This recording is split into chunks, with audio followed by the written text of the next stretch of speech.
बिस्मिल्लाहिर्रहमानिर्रहीम। अस्सलामुअलैकुम। मैं हूं आपका होस्ट अब्दुर्रहमान और मैं आपके सामने हाज़िर हुआ हूं महफूज माशरा की एक और कड़ी के साथ। सबसे पहले मैं शुक्रिया अदा करना चाहूँगा उन लोगों का जिन्होंने मेरे चैनल को सब्सक्राइब किया और मेरे चैनल के अंदर मौजूद वीडियोज़ को जो है वो लाइक और शेयर भी किया। नए आने वाले मेंबरान को मैं खुशामदीद कहता हूँ कि जो मेरे इस प्रोग्राम महफूज माशरा का हिस्सा बने। तो नाजरीन, जिन्होंने अभी तक मेरे इस चैनल को सब्सक्राइब नहीं किया वो मेरे इस चैनल को सब्सक्राइब भी कर लें और बेल आइकन को दबाकर मेरी वीडियोज़ को सबसे पहले देखें और मेरे वीडियोज़ को लाइक और शेयर भी करें। तो नाजरीन, आज मैं आपके सामने स्टिचिंग की एक्सरसाइज लेकर हाज़िर हुआ हूँ और इसके अलावा काम की बात में हम बात करेंगे कोल्ड ड्रिंक्स के नुकसानात। तो जैसा कि मैंने आपसे पहले भी बात की थी कि कोई भी एक्सरसाइज करने से पहले हमें अपने जिस्म को वार्म अप करना होता है। हम अपने जिस्म को वार्म अप करते हैं और अपने जिस्म को उस काबिल बनाते हैं कि हमारा जिस्म जो है वो किसी भी किस्म की एक्सरसाइज करने के लिए तैयार हो। तो उसके लिए मैंने आपको बताया था कि हम सबसे पहले हम दौड़ेंगे, भागेंगे ताकि हमारा जिस्म जो है उसमें हरारत पैदा हो। और फिर उसके बाद मैंने कुछ अर्ली एक्सरसाइज बताई थी कि वो एक्सरसाइज कौन सी हैं जिनको करने से हमारा जिस्म जो है वो किसी भी किस्म की एक्सरसाइज करने के लिए तैयार हो जाता है। वो एक्सरसाइज जो हम जंप करते हैं पंजों के ऊपर एड़ियाँ उठा के, फिर हम पाँव को आगे और पीछे की तरफ मूव करते हैं, फिर अपने टांगों को खोलते हैं और हम साथ ही हाथों को भी खोलते हैं। ये एक्सरसाइज जो हैं ये ऐसी एक्सरसाइजेज हैं जो हमारी स्टार्टर्स हैं। फिर उसके बाद हमने जो है कद बढ़ाने की एक्सरसाइजें की थी और इसके अलावा पेट की एक्सरसाइज की थी। तो आज जो एक्सरसाइज में लेके हाज़िर हुआ हूँ वो है स्टिचिंग की एक्सरसाइज और इसके साथ हम बात करेंगे कोल्ड ड्रिंक्स जो हैं इनके क्या नुकसानात हैं। तो हमारे साथ रहिएगा, वीडियो एंड तक देखिएगा ताकि आप ज़्यादा से ज़्यादा फ़ायदा उठा सकें। जी तो नाजरीन, चलें एक्सरसाइज शुरू करते हैं। ये एक्सरसाइज शुरू करने से पहले मैं आपको बता दूं कि आपने अपनी वार्म अप एक्सरसाइज जो है ना वो करनी है। जितनी भी एक्सरसाइजेज मैंने आपको बताई हैं वार्म अप होने के लिए, वो एक्सरसाइजेज करने के बाद तो आगे बढ़ते हैं हम स्टिचिंग की एक्सरसाइज की तरफ। इस एक्सरसाइज के लिए हमें अपने पाँव को खोलना पड़ेगा। जी, इस एक्सरसाइज में सबसे पहले जो एक्सरसाइज है वो है 3-in-1 एक्सरसाइज। 3-in-1 एक्सरसाइज में आपके हाथ स्टैंड होंगे, सामने हाथ हैं और ये एक एक्सरसाइज है, इसमें 3 एक्सरसाइजेज हैं। एक एक्सरसाइज है उसमें 3 एक्सरसाइजेज हैं। इस एक्सरसाइज में हमारे हाथ स्ट्रेट होंगे। सबसे पहले हमने हाथ को पीछे की तरफ झटका देना है, ये आपके सीने की एक्सरसाइज। उसके बाद हम नीचे जाएंगे यहाँ से ये, और वापस आना है, वापस बिल्कुल स्ट्रेट आना है और अपने सीने के सामने से हाथ को सामने की तरफ झटका देना है। ये फर्स्ट एक्सरसाइज आपके सीने की एक्सरसाइज है। दूसरी जो एक्सरसाइज नीचे जाना है वो आपकी कमर की एक्सरसाइज है और उसके कद भी बड़ा होता है। और तीसरी जो एक्सरसाइज है वो आपके पंच की एक्सरसाइज है, इससे आपके पंच की जो स्पीड है वो बढ़ती है। और चौथे नंबर पे ये आपकी स्टिचिंग की एक्सरसाइज भी है, नीचे जाने से आपके स्टिचिंग जो है ना वो फ्लेक्सिबल होती है। तो ये एक्सरसाइज आपने कम से कम 15 से 20 दफ़ा जो है वो करनी है। दोबारा देख लें, 1 2, वापस आके सीधे, और ये 3। ठीक है, अब इस एक्सरसाइज को देखें कि स्पीड के साथ कैसे करना है। 1 2 3। ये एक्सरसाइज आपने 15 से 20 दफ़ा करनी है और इंशाल्लाह ये एक्सरसाइज जो है वो आपके लिए बहुत फ़ायदेमंद साबित होगी। इसके बाद अब दूसरी एक्सरसाइज जो स्टिचिंग की एक्सरसाइज कहलाती है, उसमें आपने राइट हैंड से अपने लेफ़्ट फीट को पकड़ना है और अपना सर जो है वो अपने घुटने के साथ लगाना है और आपका लेफ़्ट हैंड जो है वो पीछे कमर पे चला जाएगा। ये इस तरह आपने अपने घुटने को बेंड किए बगैर अपने सर को घुटने के साथ लगाना है। 2 में ऊपर आना है बिल्कुल स्ट्रेट। 3 4 5। ये देखें, जब लेफ़्ट साइड पे जाना है तो लेफ़्ट हैंड ऊपर जाएगा, और जब राइट साइड पे जाना है राइट हैंड आपका कमरे पीछे कमरे पे चला जाएगा। ये पाँव के जितना करीब से पकड़ेंगे उतना फ़ायदा होगा। इस एक्सरसाइज को आप 15 से 20 दफ़ा करेंगे तो ये भी इंशाल्लाह जो है स्टिचिंग में बड़ी कारआमद साबित होगी। इस एक्सरसाइज में जिस तरफ आपका रुख है, आपका वो वाला हाथ आपके घुटने पे, अगला घुटना बेंड करना है, पीछे वाला हाथ आपका कमर पे होगा, और बॉडी को अपने पीछे की तरफ खींचना है, और इसमें आपने बॉडी को नीचे वाली स्टिचिंग को जो आगे की तरफ झटका देना है। ये चीज़ बॉडी ऊपर से पीछे की तरफ होगी आपकी। 2 में अब आप साइड बिल्कुल अपोजिट हो जाएंगे, इसके बिल्कुल अपोजिट हो जाएंगे। 3,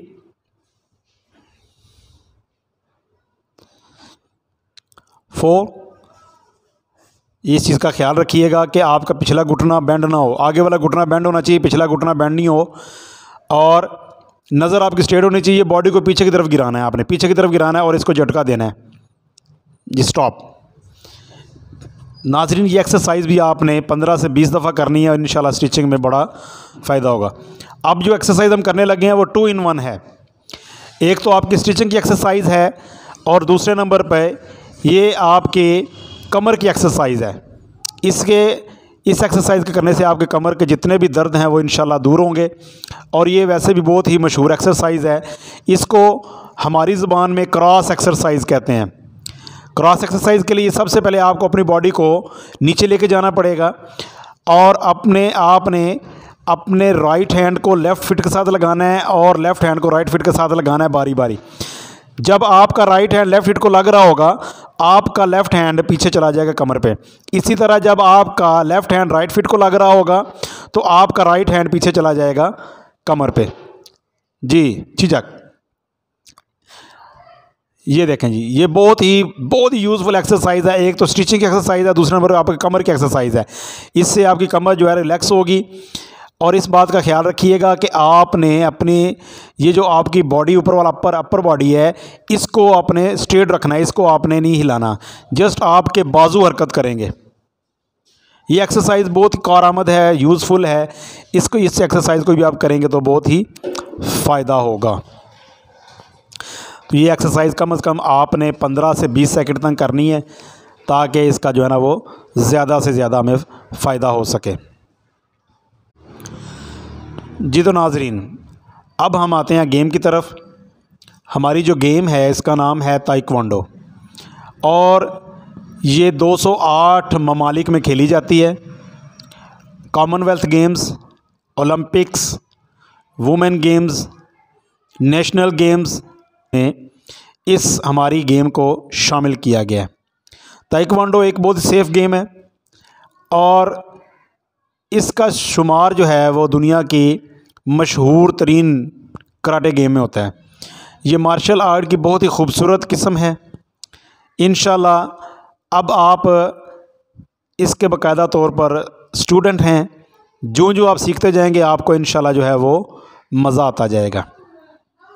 तो सबसे पहले हम शुरुआत करते हैं फर्स्ट स्टेप से। फर्स्ट स्टेप है जी शरीयत।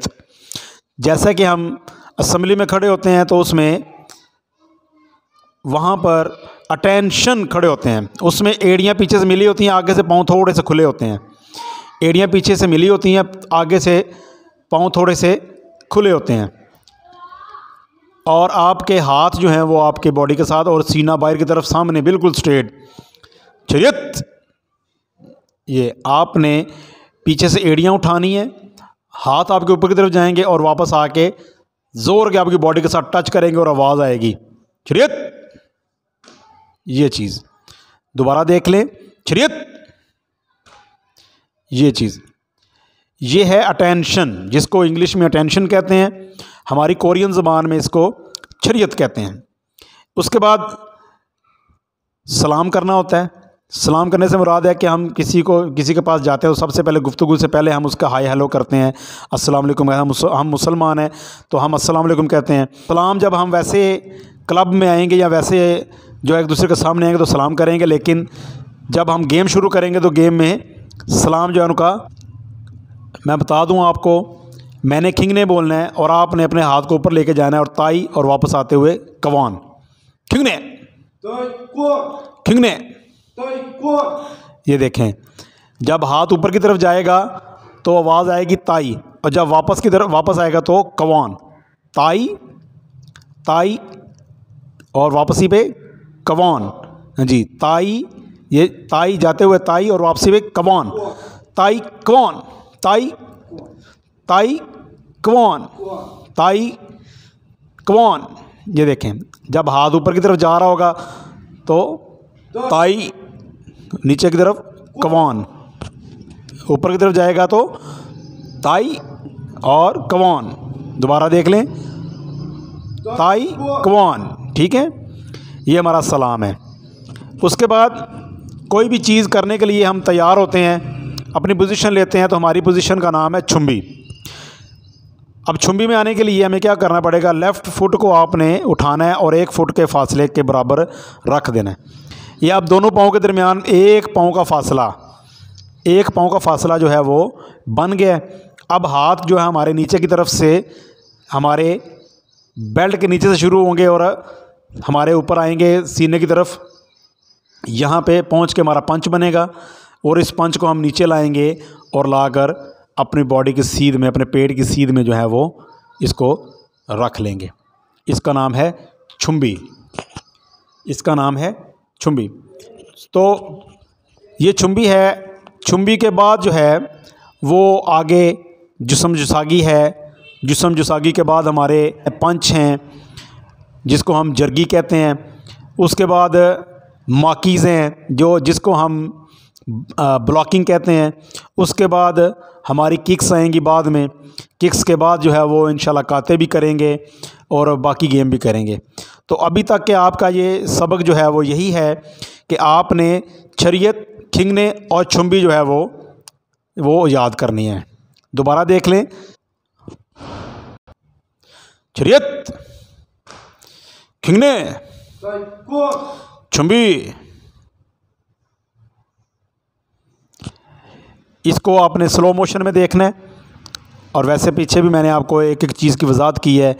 तो इस वीडियो को आपने स्लो मोशन में देखें, रोक रोक के देखें, ताकि आपको अच्छी तरह समझ आ जाए। तो इंशाल्लाह जो है बाकी अगली एक्सरसाइज के साथ और अगली गेम के साथ इंशाल्लाह अगले एपिसोड में मुलाकात होगी। जी तो नाजरीन, काम की बात जैसे कि मैंने आपको पहले बताया था कि आज हम बात करेंगे कोल्ड ड्रिंक्स के नुकसानात जो हैं वो क्या हैं।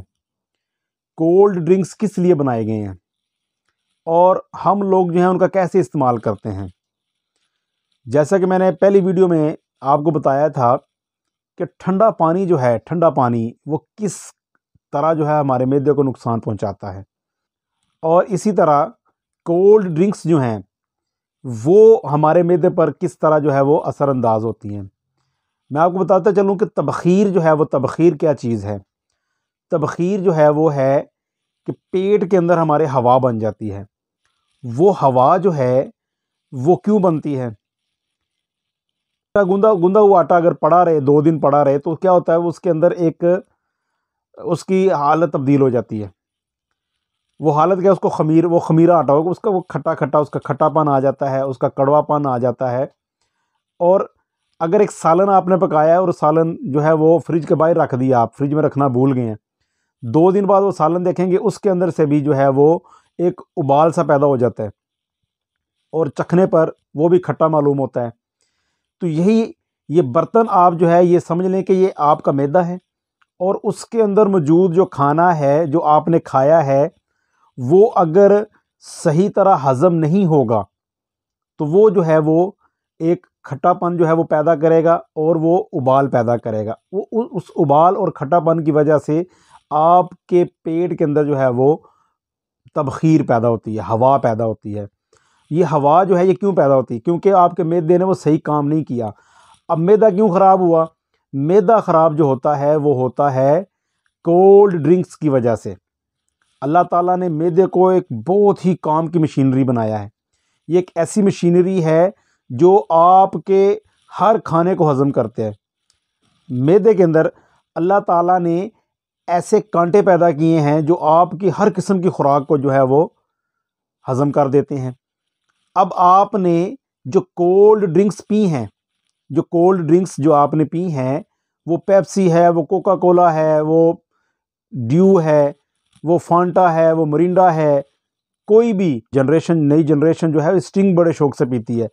ये स्टिंग जो है, ये सारी कोल्ड ड्रिंक्स जो है मिल के वो उस मैदे के अंदर मौजूद जो कांटे होते हैं उनको ख़त्म कर देती हैं। आपके इन कोल्ड ड्रिंक्स की वजह से वो कांटे जो है वो घिस जाते हैं। तो जिस तरह एक मशीन के पुर्जे अगर घिस जाएं वो सही तरह काम नहीं करते, बिल्कुल इसी तरह आपके मैदे के अंदर मौजूद जो कांटे हैं वो घिस जाते हैं। ये कोल्ड ड्रिंक्स जो है उन्हीं की वजह से ये आपके कांटे जो हैं घिस गए हैं मशीन के अंदर, मैदे के अंदर जो मौजूद कांटे हैं। अब मैदा उस तरह काम नहीं कर रहा जिस तरह उसको करना चाहिए था। अब आपने खुद अपने हाथों से, बल्कि पैसे देकर, अपने हाथों से पैसे देकर आपने अपने मैदे का जो है बेड़ा गर्क किया। तो अभी भी वक्त है, इन कोल्ड ड्रिंक्स को छोड़ दें। ये कोल्ड ड्रिंक्स जो है ये आपके मैदे को पूरी तरह तबाह कर देंगे। फिर इंसान जो है वो ब्लड प्रेशर का मरीज़ बनता है, पेट दर्द, शुगर, ये जितनी भी बीमारियां हैं ये आपके खाना हज़म ना होने की वजह से। जब आपका खाना सही तरह हज़म नहीं होगा तो फिर आप जो है वो किस तरह जो है वो सर्वाइव कर सकते हैं, किस तरह आगे बढ़ सकते हैं। तो इसलिए ये चीज़ें इंसान को नुकसान देती हैं, मैदे को नुकसान देती हैं। मैदे के जो है वो कांटे जो है वो घिस जाते हैं। तो इसलिए खुदारा ये कोल्ड ड्रिंक्स जो है इनको छोड़ दें। आगे रमज़ान आ रहा है, रमज़ान के अंदर सुबह सहरी के बाद आपने मगरिब तक कोई चीज़ खानी पीनी नहीं होती। तो क्या होता है, फिर आपका मैदा खाली होता है। मैदा आपका खाली होता है तो मगरिब की वजह से ही आप इफ्तार करते हैं तो जो आप जो है वो Sprite, 7 up, Pepsi, Coca Cola, string, जो चीज़ मिले आप पीते हैं। उससे आपका मैदा जो है वो यकदम बूस्टअप हो जाता है। जब आप खाना शुरू करते हैं आपका मैदा उसी वक्त आपके खाने के साथ उसको हज़म करना शुरू कर देता है। तो जब आप ठंडी ठंडी बोतल पिएंगे, कोल्ड ड्रिंक पिएंगे तो क्या होगा, वो आपके अंदर जो है कि वो तेज़ाबियत पैदा करेगा। वो आपको नुकसान होगा, उससे आपको पेट दर्द होगी, उससे आपको जो है वो दूसरी बीमारियां लग सकती हैं। तो इसलिए आपने बड़ी एहतियात करनी है। एक तो ठंडा पानी नहीं पीना और दूसरे नंबर पर आपने ये कोल्ड ड्रिंक्स जो है ना इनको तर्क कर दें, अपनी ज़िंदगी से निकाल दें। ये कोई ज़रूरी नहीं है। आपके मैदे को खुद खाना हज़म करना चाहिए। जो आपने खाना खाया है आपके मैदे को हज़म करना चाहिए। आप जो है वो कोल्ड ड्रिंक्स का सहारा ना लें। कोल्ड ड्रिंक्स का सहारा लेंगे आपका मैदा ख़राब हो जाएगा, तबाह हो जाएगा। सारी ज़िंदगी का ये रोग है, सारी ज़िंदगी की बीमारी है। इससे खुद भी बचें, दूसरों को भी बचाएं। अल्लाह हाफिज़।